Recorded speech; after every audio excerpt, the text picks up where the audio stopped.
Doctor BR Ambedkar Konaseema జిల్లా కొత్తపేట నియోజకవర్గం పరిధిలోని మండల కేంద్రమైన కొత్తపేట పంచాయతీలో కొన్ని నెలలుగా జీతాలు ఇవ్వడం లేదని పారిశుధ్య కార్మికులు ఆందోళన చెందుతున్నారు. ఈ నేపథ్యంలో గత 4 రోజుల నుండి విధులకు హాజరవ్వకుండా సమ్మె చేపట్టారు.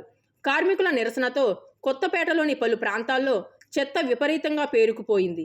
దీంతో పంచాయతీ సర్పంచ్ బూసి జయలక్ష్మి భాస్కర్రావు మరియు పాలకవర్గం సభ్యులు వారితో మాట్లాడి 2 రోజుల్లో మీకు జీతాలు ఇస్తామని చెప్పినా వినకుండా వారు విధులకు డుమ్మా కొట్టి సమ్మె కొనసాగించారు. దీంతో ఆదివారం వేరే ప్రాంతానికి చెందిన స్వీపర్లను కొత్తపేటకు తీసుకువచ్చారు. అనంతరం పాలకవర్గ సభ్యులు వారితో కలిసి కొత్తపేటలోని పేరుకుపోయిన చెత్తను తీయడానికి వెళ్తుండగా రైతు బజార్ నందు స్థానిక స్వీపర్లు వీరిని అడ్డగించారు. పంచాయతీ పాలకవర్గం స్థానిక స్వీపర్లతో కలిసి మళ్లీ చర్చలు జరపగా వారు విధులకు హాజరయ్యారు. స్థానిక పంచాయతీ సర్పంచ్ బూసి జయలక్ష్మి భాస్కర్రావు మరియు పాలకవర్గ సభ్యులు పారిశుధ్య కార్మికులతో కలిసి పారిశుధ్య పనులు నిర్వహించారు.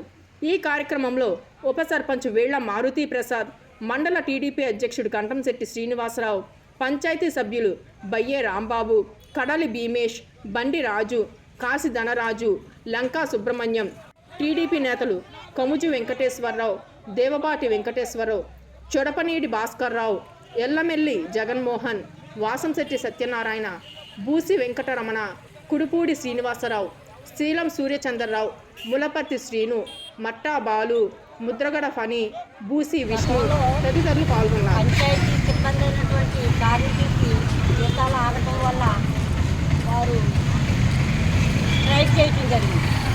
ఆ స్ట్రైక్ని అనుసరించుకుని సత్యానందరావు గారు, స్థానిక ఎమ్మెల్యే గారు బండారు సత్యానందరావు గారు వీళ్ళ జీతాలు పెట్టేయండి అమ్మా 2వ తారీఖున ఆయన మాకు ఆదేశాలు ఇవ్వడం జరిగిందండి. మేము 5వ తారీఖు వీరికి జీతాలు ఇచ్చేయడం జరిగింది. అయినప్పటికీ కూడా వారు కోరికలు ఏవో కొన్ని కోరికలు కోరారు. ఆ కోరికలు ఇప్పుడు అప్పుడే నెరవేరవనే విధంగా మేము మాట్లాడటం జరిగింది. వారు స్ట్రైక్లో దిగారు.